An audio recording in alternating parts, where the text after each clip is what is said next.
Here he comes. The greatest rider of them all, Buffalo Bill Jr. with his little sister, Calamity. Buffalo Bill Jr. brings you exciting action, thrills, and fun with Judge Ben fair and square, Wiley. Ride the road to adventure with Buffalo Bill Jr.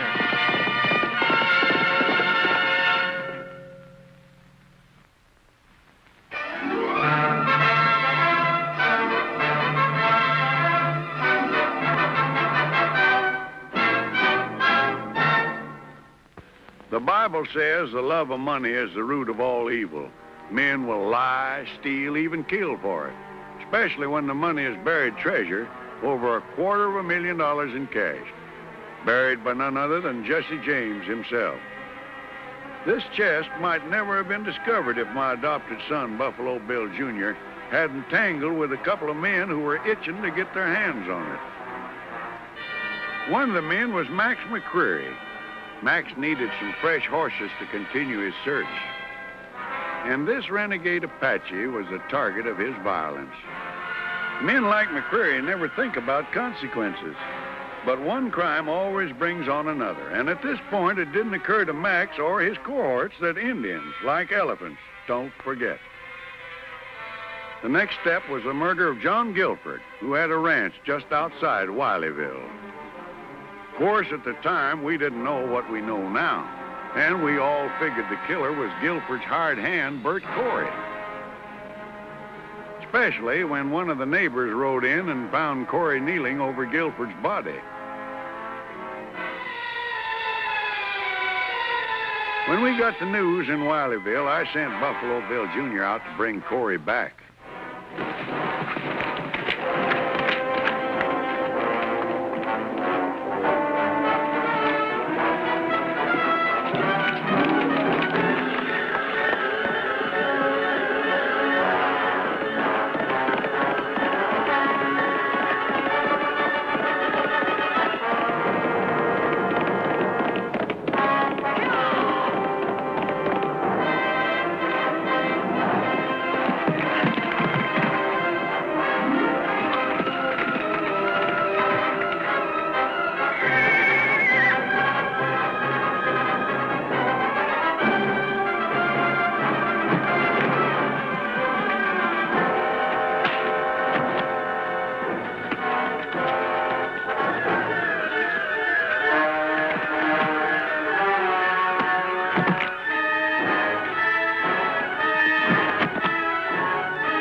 Riding too fast in country like this, you could have broke your horse's leg or your own neck.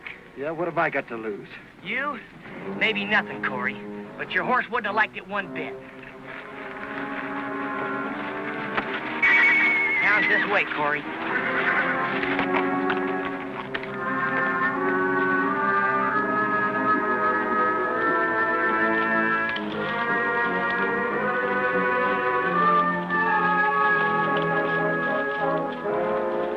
Could you help me, strangers? I'm looking for the Guilford Ranch, just outside of Wileyville. A man by the name of John Guilford. Mr. Guilford's dead. He was killed this morning. Killed? How? Who did it? Kind of looks like this fella did. Anyway, I'm taking him back to Wileyville. Well, my name's Kent, Bob Kent. Well, I'm called Buffalo Bill Jr. Howdy. How are you? Why would you want to kill John Guilford? I didn't. He was dead when I got to him. Then what'd you run away for? I got in trouble once. Served a year in prison. I knew they'd accuse me, and, well, I was scared. You know, he could be telling the truth. He might. Say, Mr. Kent, why don't you ride back into Wileyville with us? And we'll let Judge Ben Wiley decide. Right.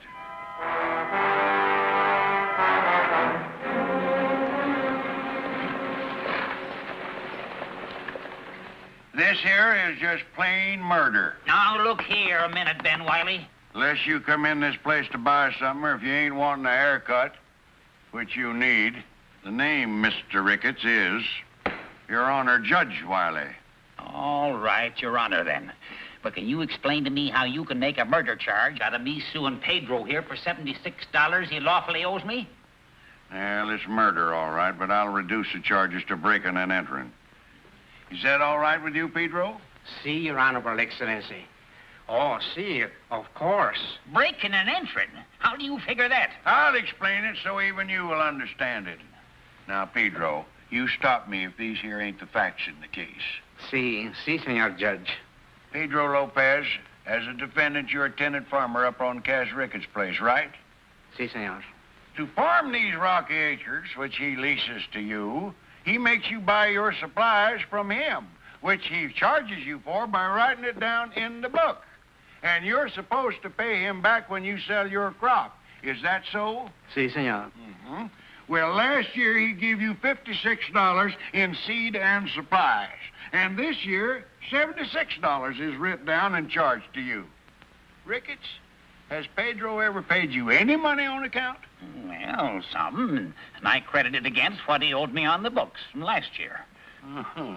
Yeah, now this here is my books. And I find you charged Pedro more than $70 for what you bought from me for 30-odd.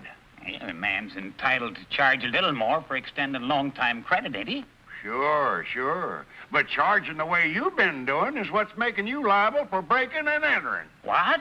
You keep breaking, Pedro, but what you're entering in the book. And if that ain't breaking and entering, then I ain't never heard it. I fine you $77. $77?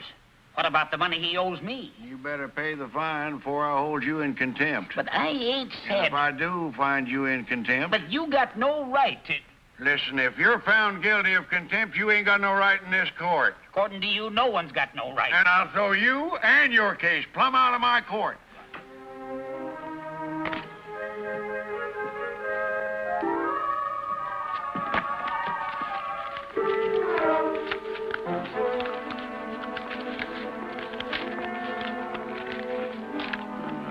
$77.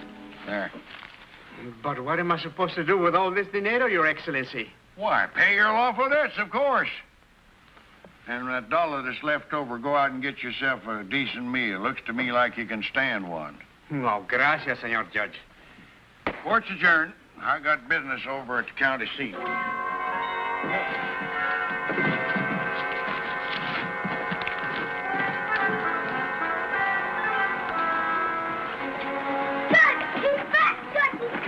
Thunder and tarnation, young'un. A little harder, and I'd been flat on my back. It's Bill. He's back, and he's got Corey.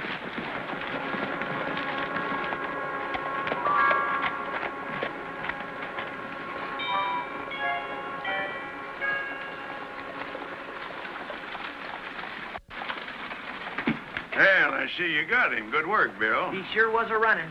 Well, it's liable to be the last running he'll do for quite a spell. Judge Wiley, Yes? I don't think this man killed John Guilford. What did you say? I said I don't think this man killed John Guilford. And I think I can tell you who most likely did. Well, you got a lot of talking. We got a lot of listening to do. We better go inside. Bring Corey in, Bill.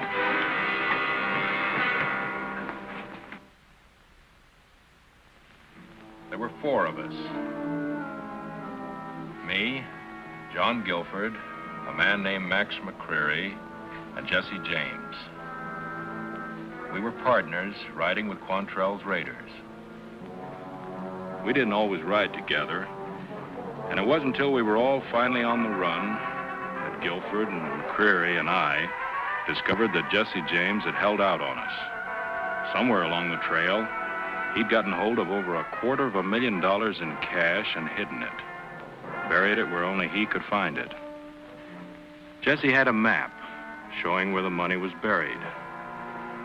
When we caught up with him, we forced him to divide it into 4 parts, and we each took a part, promising to meet later, put our parts of the map together and dig up the money and share it equally.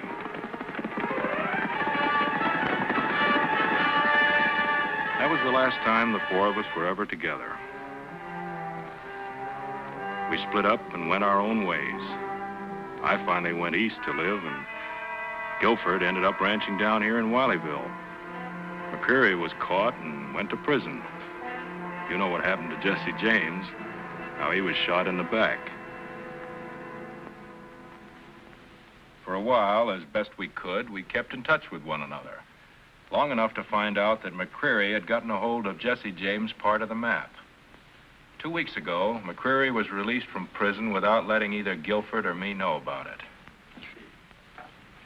And you figure this McCreary man is trying to get a hold of the other 2 parts of the map so he can get the money himself, huh? I came down here to warn Guilford, but... You think McCreary got here before you and killed him? I told you I didn't do it. Now, hold on just a minute. Now, this might be the answer, but it ain't evidence. And a court of law has got to have evidence. It all adds up, Judge. Yes, and you having the last piece of map makes you a prime candidate for a bullet in the back, if this McCreary is still in these parts. He sure is, Judge. Remember the Indian horses that were stolen and the missing supplies from Mr. Ricketts' place? What are you yammering about? Calamity's right, Judge. Shovels and stuff from Ricketts, horses from the Indians. Well, somebody stole them, and it could be McCreary because it makes sense. Yeah, you might be right. I understand the Indians are mad enough to start another war, and Mr. Ricketts ain't very happy. Bert Corey, you're still under arrest for murder. Bill, I'm remanding the prisoner to the county seat for trial. You'll deliver him tomorrow to the marshal, and also tell that marshal to start a county-wide search for this McCreary. Yes, sir. Mr. Kent, I'm going to hold you in protective custody as a material witness. You'll go along with Bill to the county seat. Very well, Judge. Calamity, how would you like to have some new clothes? Would I? Oh, boy. I've got some business over at the county seat myself. So bright and early in the morning, we'll all take a trip there, huh? Oh, Judge. Oh, my back. Watch my back, honey. Watch my back.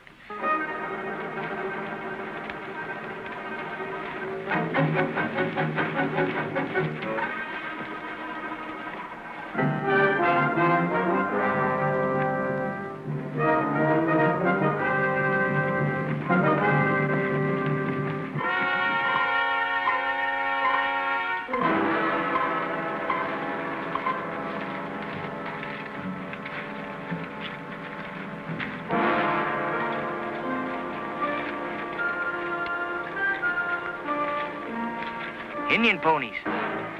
Tracks can't be more than a couple hours old. Well, I guess I wasn't so far wrong when I said those Indians was mad. Something wrong? Yeah, we're a long ways from the reservation. Indians out here where they don't belong can only mean one thing. Trouble. Yeah, stealing a renegade Indian's horse is worse than committing suicide. They never rest till they track you down. We didn't take their horses. It was McCreary. A renegade redskin itching to lift scalps doesn't stop to ask which one is McCreary. Gee, we've gone too far to turn back. We'll never make the county seat before tomorrow. How about it, Bill? Well, it sure isn't safe to travel after dark. We'd best hold up for the night. Where?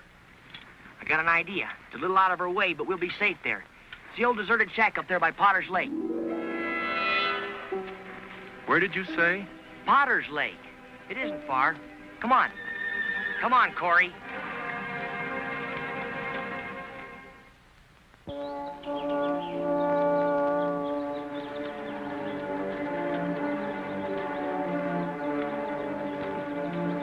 Judge, if you and Mr. Kent will take care of the horses, I'll get some water and see about getting dinner started. All right, son.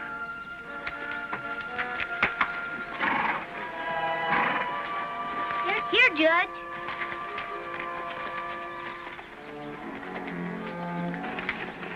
You get inside and stay there. Keep an eye on him, honey. Get a fire started. Come on, let's go.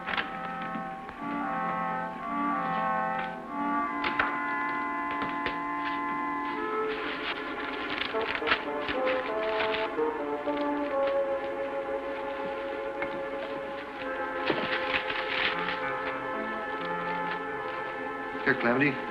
Let me help you. Thanks.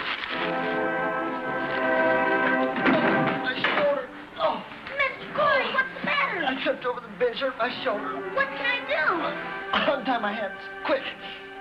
Hurry. Oh, my shoulder hurt.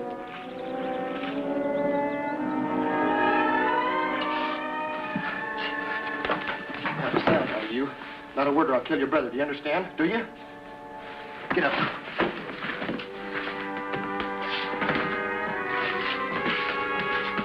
Remember now, not a sound.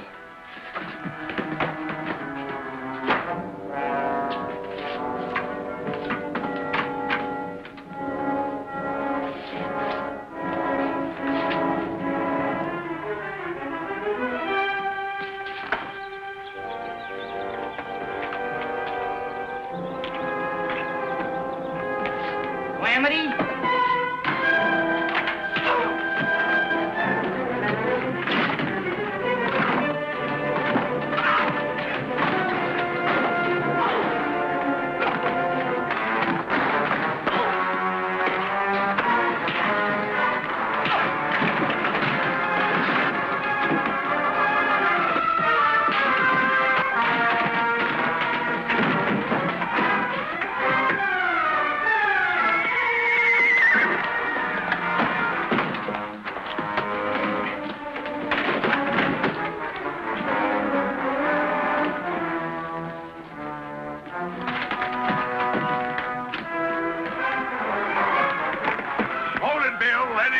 Come here.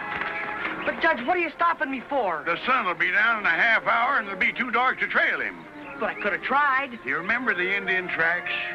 We'll all be safer if we stick together. You're right, Judge.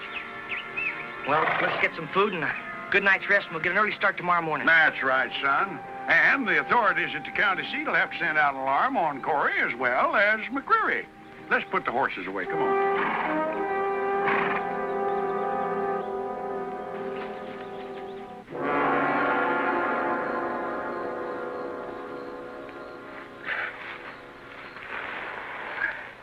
That better? Yeah, thanks. Your horse broke his leg up in the hills there, and some rocks threw you on your head, knocked you out. The boys here found you and brought you in. Where were you heading for, rushing through the hills at night like that?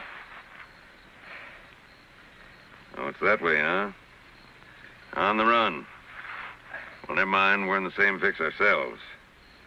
What are they after you for? They think I killed old man Guilford. You hear that? They think he killed Guilford. So they blame that on you. Well, never mind. We'll take care of you. Even got an extra horse for you, thanks to some Injuns. Grab yourself some chow. What's your name, feller?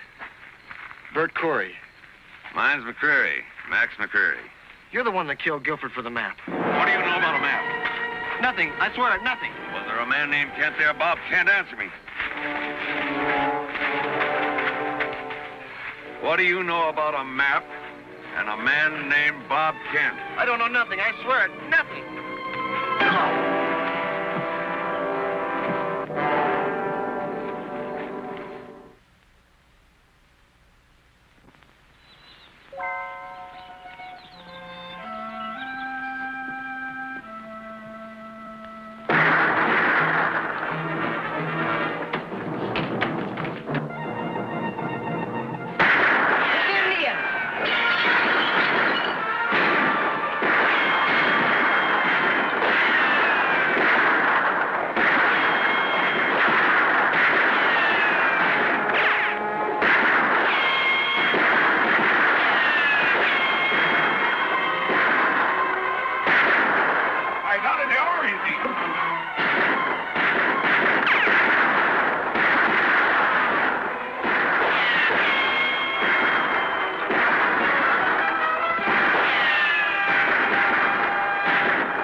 Food holes out. We haven't got much of either, son.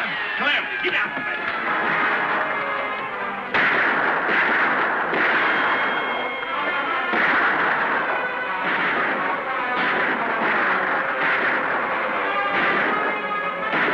Somebody's helping us. Hold your fire. They're running off the Indians.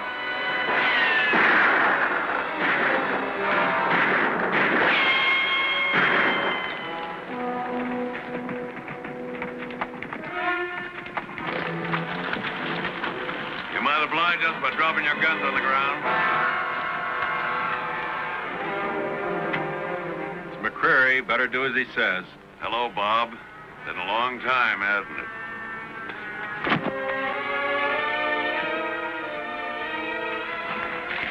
Corey! I told you I didn't do it.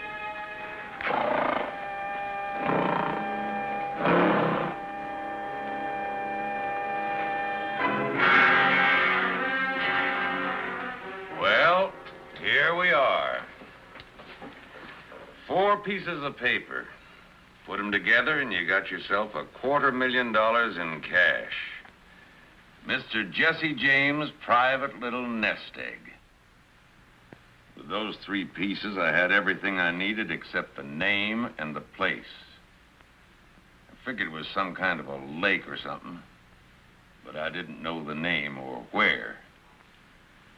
Now for your piece, Mr. Kent. Save yourself the trouble, Max. The name is Potter's Lake, and it's right out there.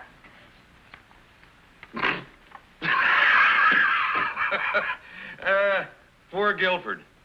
Sitting practically right on it and didn't know it. Take him outside down to the lake. We got us some digging to do.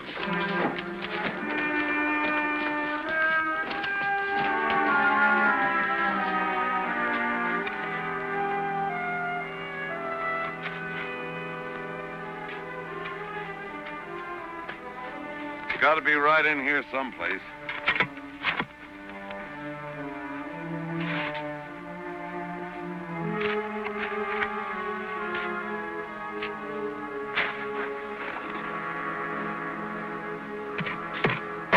Hey, he's got it.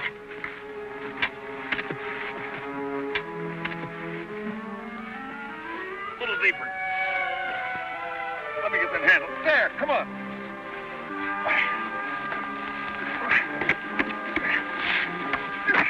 I'll get that off of there quick. Indians. Down on the ground, everybody.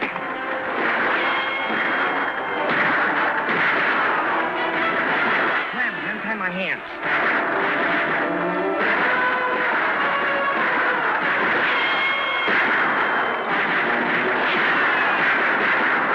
Yeah, get yours. Now, untie the judge.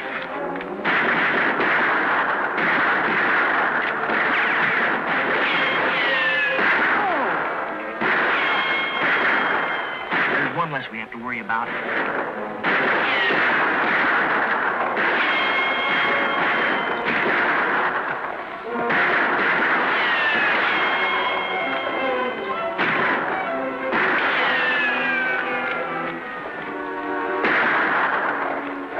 Hold it. We've run them off. Now!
Well, Judge, if you don't mind, I'd like to see my treasure. Mr. Kent, you claim to be the rightful owner of this chest and what's in it? That's right, sir. Then I'm pleased to inform you you're no longer in custody as a material witness. Bill, arrest this man. Well, what's the charge? The charge is armed robbery. This is the evidence, and you just identified it as belonging to you. Well, Yes, I'm afraid you will, Mr. Kent, for a long time. Well, we might as well see what you're going to jail for. Corey, shoot the lock off of that chest.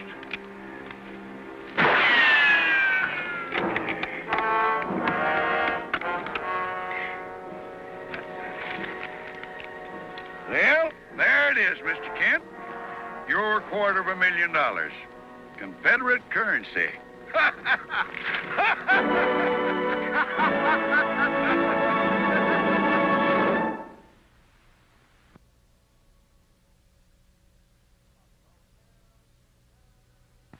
Buffalo Bill Jr. Now with his horse and with his gun, he's not afraid of anyone, 'cause no one's quicker on the draw or quicker to defend the law. Buffalo Bill Jr., Buffalo Bill Jr. He's the son of a gun. Buffalo Bill, Buffalo Bill, Buffalo Bill, Buffalo Bill Jr.